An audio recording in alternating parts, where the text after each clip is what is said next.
భద్రాద్రి కొత్తగూడెం జిల్లా మనుగూరు వెన్నెల జలపాతం చూసేందుకు పర్యాటకులు భారీగా తరలి వస్తున్నారు. జలపాతానికి చేరుకుని సరదాగా గడుపుతున్నారు. కేరింతలు పెడుతూ ఆటపాటలతో సందడి చేస్తున్నారు. ఇందుకు సంబంధించి వెన్నెల జలపాతం నుంచి మరింత సమాచారం కదిరి అందిస్తారు.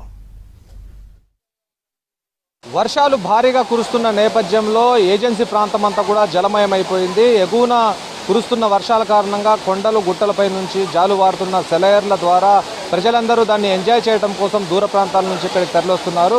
ప్రస్తుతం నేను ఖమ్మానికి 130 కిలోమీటర్ల దూరంలో ఉన్న మణుగూరులో ఉన్న రథంగుట్ట వద్ద ఉన్నాను. రథంగుట్ట వద్ద చూడొచ్చు ఎలాంటి సెలయర్లు పై నుంచి జాలువారుతున్నాయో. ఈ సెలయర్ల నుంచి జాలువారే నీళ్ల కింద ఎంజాయ్ చేయడం కోసం అనేక మంది టూరిస్టులు ఇక్కడికి వస్తున్నారు. వచ్చిన తర్వాత అనేక మంది ఇక్కడ ఫోటోలు దిగి వారికి సంబంధించిన సంతోషాన్ని, అదేవిధంగా వారికి సంబంధించిన బంధువులతో ఇక్కడ గడపడం కోసం ప్రస్తుతం వస్తూ ఉంటారు. ఇక్కడ ఉన్న మనం పర్యాటకులతో కొంతమందితో మాట్లాడే ప్రయత్నం చేద్దాం. ఎక్కడి నుంచి వచ్చారు మీరు? ఏలూరు నుండి కూడా మేము ప్రతి సంవత్సరం కూడా ఈ వెన్నెల జలపాతాన్ని చూడటానికి ప్రతి సంవత్సరం కూడా మేము ఏలూరు నుండి వస్తుంటాం. విజయవాడ పక్కన దగ్గర 220 కిలోమీటర్లు. అంత దూరం నుండి ఎందుకు వెళ్తాం అంటే ఇక్కడ మా ఫ్యామిలీ, మా రిలేటివ్స్ అందరూ ఇక్కడ ఉన్నారనమాట. ప్రతి సంవత్సరం కూడా వర్షాలు వచ్చినప్పుడు మేము అంత దూరం నుండి మా పిల్లలతో సహా మొత్తం మా స్టాఫ్, మా పిల్లలతో సహా అంతా కూడా ఈ జలపాతాలు ఎంజాయ్ చేయడం వస్తాం. ఈ వెన్నెల జలపాతం ఇక్కడే కాకుండా మేము ఇంకా ట్రెక్కింగ్ చేసుకుంటే ఇంకా చాలా పైకంటే ఎక్కాం. మేము ఆ ట్రెక్కింగ్ చేసుకుంటే ఇంకా పైకి ఎక్కితే అక్కడ చాలా పెద్ద స్విమ్మింగ్ పూల్లో ఉంటుంది పైన అంతా కూడా.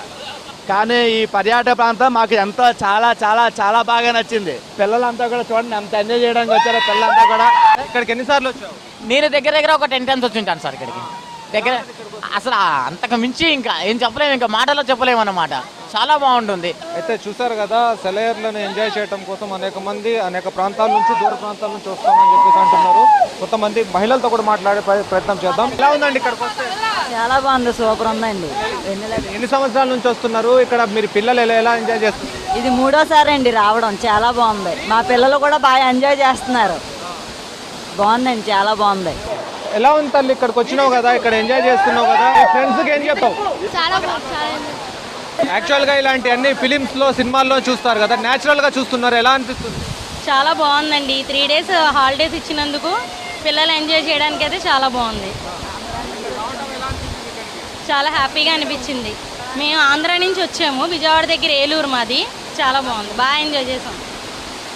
అదే మొత్తంగా ఇక్కడ ఎంజాయ్ చేయడం కోసం దూర ప్రాంతాల నుంచి ఎవరైతే యూట్యూబ్లో కానివ్వండి, లేకపోతే లోకల్లో ఉన్న వాళ్ళు ఎవరైనా సమాచారం అందిస్తే మా ప్రాంతంలో రథంగుట్ట బాగుంటుంది అని చెప్పేసి ఎవరైనా చెప్పినప్పుడు ఇక్కడికి వచ్చి ఎంజాయ్ చేయడం కోసం వర్షాలు ఎప్పుడు కురుస్తాయని చెప్పేసి వేచి చూస్తూ ఉంటారు. ఒకవైపు వర్షపు జల్లులు, మరోవైపు రథంగుట్టపై నుంచి జాలువారుతున్న సెలయర్లను చూసి ఇక్కడ ప్రజలు, అదేవిధంగా పర్యాటకులు ఆనందంగా ఎంజాయ్ చేస్తున్న పరిస్థితి. మొత్తం దీనికి సంబంధించి ఇక్కడ మొత్తం ఒక ట్రెక్కింగ్ లాంటిది కూడా ఉంటుంది.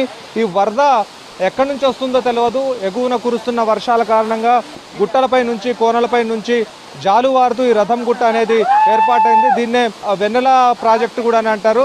దీనికి సంబంధించి అనేక మంది పర్యాటకులు వస్తూ పోతూ ఉండటం కారణంగా ఈ ప్రాంతం అంతా కూడా కలకలలాడుతుంది.